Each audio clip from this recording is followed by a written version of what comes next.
Sabi ng Malacanang, peke ang police report na nag-uugnay umano kay First Lady Liza Araneta Marcos sa pagkamatay ng negosyanteng si Paulo Tantoco sa Amerika noong Marso.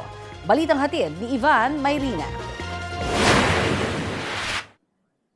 Sa briefing, sinagot ni Undersecretary Claire Castro ang mga tanong ng media tungkol sa panawagan ni Senador Amy Marcos na linawin ang umiikot sa social media na nag-uugnay kay First Lady Liza Araneta Marcos sa pagkamatay ng negosyanteng si Paulo Tantoco sa Los Angeles, California noong Marso.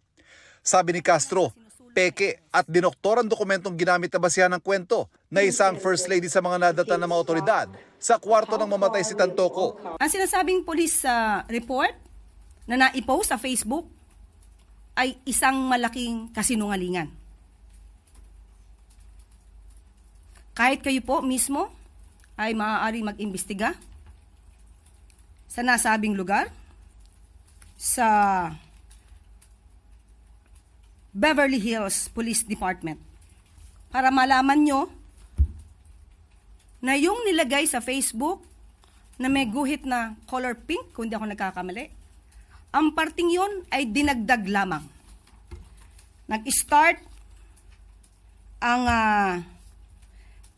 mga salitang, and I quote, "and the cause of initially suspected to be drug overdose," up to the word "Miro."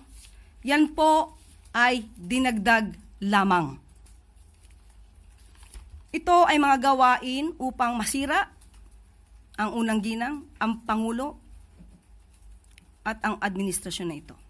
Dagdag ni Castro, iba ang tinuluyang hotel ng unang ginang sa hotel kung saan natagpuan si Tantoco. Si Mr. Paulo Tantoco ay hindi po kasama sa official entourage ni FL o ni First Lady ng unang ginang. Nakakahiya dahil gumawa sila ng peking police report. Naturingan journalist, mga dating spokespersons, hindi marunong mag-imbestiga ng sarili.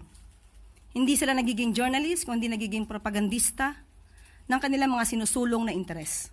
Ipinakita rin ni Castro ang mga larawang ito mula sa official Facebook account ng unang ginang na mga naging aktibidad nito noong March 8, araw kung kailan namatay si Tantoco.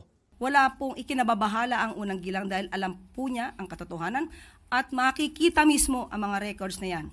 So ang dapat mabahala dito, yung mga naninira sa kanila dahil hindi nila magigiba sa gamit na to, ng mga fake news na to, ang administrasyon na ito. Ivan Mayrina nagbabalita para sa GMA Integrated News.